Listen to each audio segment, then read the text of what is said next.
Aujourd'hui, je vais te révéler le secret le mieux gardé de Donjons et Dragons. Les secrets. Les secrets, c'est extrêmement important pour une bonne partie de jeu de rôle, mais aujourd'hui, je vais te parler des secrets comme outils mécaniques pour t'aider à créer une campagne de mystère, d'exploration et d'enquête. C'est un concept qui a été, entre autres, créé par Sly Flourish, qui est l'auteur du Lazy Dungeon Master's Guide. Moi, j'adore Sly Flourish, puis tous ses conseils pour faire une préparation minimale et obtenir le plus de résultats possible.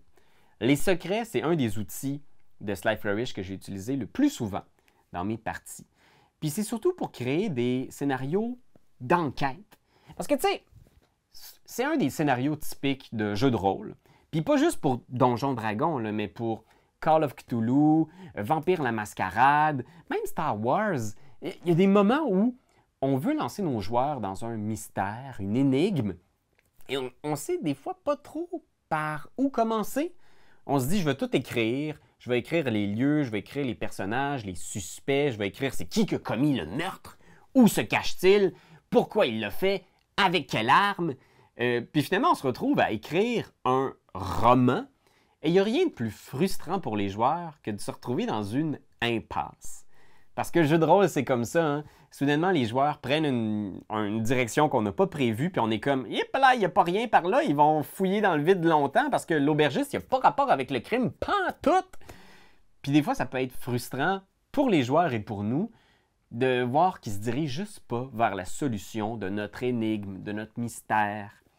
Et les secrets, la façon que Sly Flourish les utilise, c'est un outil, moi, qui me fascine parce que ça permet de créer un mystère en créant une petite liste avec 10 points, puis tout est là. Tu n'as pas besoin de préparer autre chose, tu n'as pas besoin de créer une map de relation avec qui, à quel moment, à 19h05, il était là pour assassiner. C'est ultra simple, puis je te propose de les utiliser dans ta partie. Le premier point à savoir, c'est que la préparation se résume à ceci. Tu vas écrire sur une feuille ou sur un document, ça peut être un document sur ton ordinateur ou sur Roll20, comme tu veux. Tu vas écrire 10 secrets sur ton univers. Fait que ces secrets-là, ça peut être vraiment n'importe quoi. L'idée, c'est juste d'inciter tes joueurs à découvrir ces secrets-là. Fait que c'est, tu sais, un secret, ça peut être un secret, il y en a de plein de sortes. Il y a les gros secrets super importants, du genre, le maire de la ville est en réalité une liche. Ou ça peut être un petit secret un peu anodin. L'aubergiste vole ses clients et il est de mèche avec le garçon d'écurie. Et le mois dernier, il a assassiné un voyageur de passage et enterré son corps dans la forêt. Et tu vois ce genre de petits secrets anodins là, comme on en a tous. Fait que tu fais une liste de 10 secrets pour ta session de jeu. Tu les écris, puis tu fais ça au début de chaque session, avant ta session.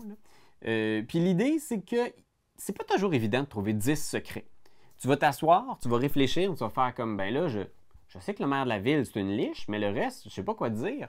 Ben, pense à des secrets concernant l'histoire du village. Est-ce que le village a été créé par un nécromancien, puis la légende raconte que c'était un grand chevalier, mais la réalité est tout autre? Est-ce qu'un des secrets est peut-être que le fondateur du village est secrètement enterré sous le plancher de l'auberge? Plus tu vas réfléchir aux secrets à parsemer dans ton monde, est-ce que l'ermite qui vit dans le fin fond du village, que tout le monde pense que c'est un fou, est-ce qu'en réalité c'est un mage de haut niveau qui a pris sa retraite? Tous ces secrets-là, plus tu vas y penser, plus tu vas créer ton monde, tu vas créer des pistes. C'est un peu l'équivalent quasiment de ce qu'on appelle des plot hooks, donc des espèces de crochets à histoire, comme on traduit si bien en français souvent. C'est des débuts de quête, des choses qui vont piquer la curiosité de tes joueurs. Deuxième chose importante, tous ces secrets-là doivent être courts. Ça peut être tentant de faire « Le village a été fondé en 1374 par Lord Volmez. » Il faut que ça dure une ligne, 2 lignes. Le reste, tu vas l'improviser. C'est vraiment des outils pour improviser facilement le reste de la chose. Fait que si le maire de la ville est une liche, tu n'as pas besoin d'expliquer depuis quand il est caché. Ou... Tout ça, ça va venir spontanément pendant que tu joues. L'idée, c'est d'en préparer moins pour être le plus efficace possible, puis pas s'embourber dans ses plans puis dans son intrigue complexe. Le maire de la ville est une liche, c'est ton secret, point barre. Trouve des secrets aussi qui concernent tes joueurs. Ça n'a pas nécessairement besoin d'être en lien avec leur passé ou leur famille ou leur femme, leurs enfants. Ça peut être uniquement quelque chose qui concerne sa classe de personnages.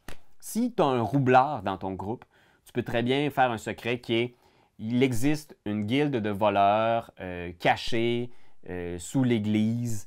Ce sont des Robins des Bois qui volent aux riches pour donner aux pauvres, par exemple. Fait que tu viens de créer une faction en préparant comme ça. Tu viens d'inventer soudainement un groupe que ton joueur roublard va peut-être interagir avec.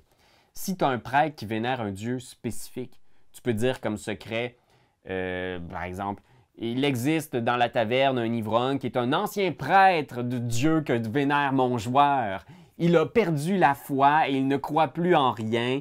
Fait que ça, tu viens soudainement de créer une opportunité peut-être pour ton joueur de vivre sa foi puis de partager ses croyances avec un autre personnage non-joueur de ton univers. Fait que ça, c'est génial. Le quatrième point aussi, ça c'est vraiment, vraiment important, c'est le secret des secrets, comme on dirait. Il faut que ces secrets-là se trouvent n'importe où. Et tu dois les révéler. C'est tentant, des fois, là, on a des secrets, on veut jouer là, très, très près du chess, comme on dit là, en poker. Là, on ne veut pas révéler notre main. Puis finalement, après 4-5 sessions, notre secret, personne ne le connaît encore. Fait qu'il faut les révéler et les joueurs vont découvrir ces secrets-là à peu près partout.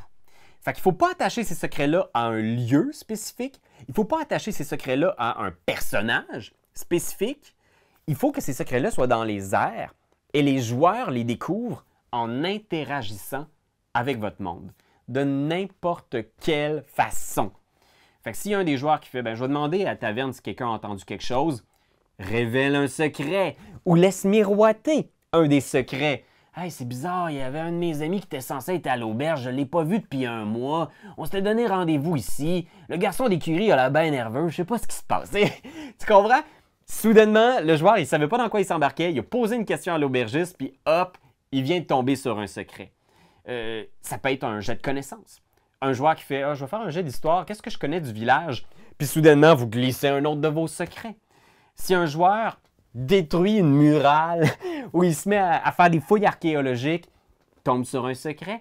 Si ils se battent contre des gobelins, vous avez une petite bande de gobelins, là, vous aviez prévu un combat, vous avez une battle map, peut-être qu'ils ouvrent le sac d'un des gobelins puis ils trouvent un des secrets dans un vieux journal ou dans un item. Peut-être que ça peut être justement le fameux prêtre ivrogne était fait prisonnier par les gobelins puis il leur avoue son secret. Fait que les secrets se trouvent littéralement partout. Et le gros avantage de ne pas les attacher à un lieu ou un personnage non-joueur avant la session, c'est que ça vous laisse une latitude. Puis ça laisse une liberté aux joueurs. Parce que je me souviens, moi, des fois, là, je m'empêtrais tellement avec le « là, ils doivent aller au bar ». Parce que dans le bar, c'est là qu'il est l'indice pour savoir il est où le loup-garou. Mais là, vos joueurs, ils sont tannants, ils vont être comme « Hey, on va aller voir mon ancien mentor. » Puis t'es comme « Non, allez pas voir l'ancien mentor, il n'y a rien là-bas, j'ai rien préparé pour ça. » Puis là, ce qui arrive, c'est que comme DM, t'es comme en train de faire « Et là, vous recevez un appel du bar qui vous dit « Venez au bar le plus vite possible. » Tu te mets à pousser les joueurs dans ton bar, tu les tires pour les obliger à aller à l'endroit où tu as prévu que l'indice se trouvait. Les secrets de Sly Flourish viennent tout changer. Ces secrets-là sont dans les airs et c'est vous qui les donnez comme autant de petits trésors informatifs sur le chemin des joueurs. Parce que ce que je trouve fascinant là-dedans, c'est que les secrets deviennent comme les objets magiques, comme les bourses pleines de pièces d'or qu'on trouve après avoir vaincu un ennemi. Les secrets sont du loot, finalement, comme on dit dans le jargon. Les secrets sont des trésors, puis ça va engager les joueurs avec votre monde. Et la cinquième notion des secrets qui est super importante, c'est que vous les livrerez pas tous dans une session. Fait que si vous avez créé 10 secrets, puis qu'à la fin de la session, vous en avez révélé 5, là, prenez des notes. C'est important là, de noter ce qui est devenu vrai, parce que les joueurs ont interagi avec. Mais tous les autres secrets, peut-être que si les joueurs n'ont pas interagi avec, peut-être que vous faites juste les supprimer, qu'ils n'existent plus. Si vous aviez marqué le fermier est un loup-garou, puis finalement les joueurs ne sont pas allés voir le fermier, on ne vous a jamais parlé de loup-garou, faites juste barrer cette ligne-là, puis oubliez-le. C'est parti. C'est plus... T'sais, ils ne savent pas. Ils n'ont pas vu votre feuille. Fait que vous n'avez pas besoin d'avoir des pistes que vous allez peut-être relancer. Si vous aimez le secret, il n'y a rien qui vous empêche de ne pas le copier-coller dans la prochaine liste de secrets de la semaine prochaine. Mais un secret devient vrai uniquement quand il entre en contact avec le groupe de joueurs. Faites ça avant chaque session. Puis c'est comme ça, je pense que vous allez créer un univers dans lequel les joueurs vont se sentir réellement récompensés aussi. Parce que chacune de leurs actions les fait avancer lentement sur le chemin de la connaissance. Ça les fait découvrir des choses sur votre monde. Puis vous avez pris le temps de trouver des mystères aussi qui sont engageants, qui sont intéressants. J'ai travaillé beaucoup avec ces secrets-là dans notre nouvelle partie de jeu de rôle de Mage l'Ascension. Ça s'appelle Antique Magic. Et pour l'instant, c'est sur notre Patreon. Vous pouvez aller voir. Mais très bientôt, bien sûr, ça va être sur YouTube. Ça se passe dans l'univers du monde des ténèbres. Et les joueurs incarnent des mages qui peuvent changer la réalité grâce à leur volonté et leur créativité. J'ai utilisé beaucoup la recette des secrets, puis ça fonctionne très bien. Puis ce que j'ai aimé, c'est que ça vient vraiment réparer le côté des enquêtes, des sessions de jeu de rôle d'enquête où soudainement, tu as peur pour tes joueurs qui sont engagés dans une fausse piste, parce que soudainement, il n'y a jamais de fausse piste. Parce que ce que les joueurs ont choisi, c'est leur chemin, c'est leur voie. Puis après ça, toi, tu peux parsemer des secrets sur leur chemin et les laisser découvrir les mystères de l'univers. Fait que voilà, c'était mes conseils aujourd'hui. Et vous, Internet, c'est quoi votre plus grand secret? Laissez-le en commentaire.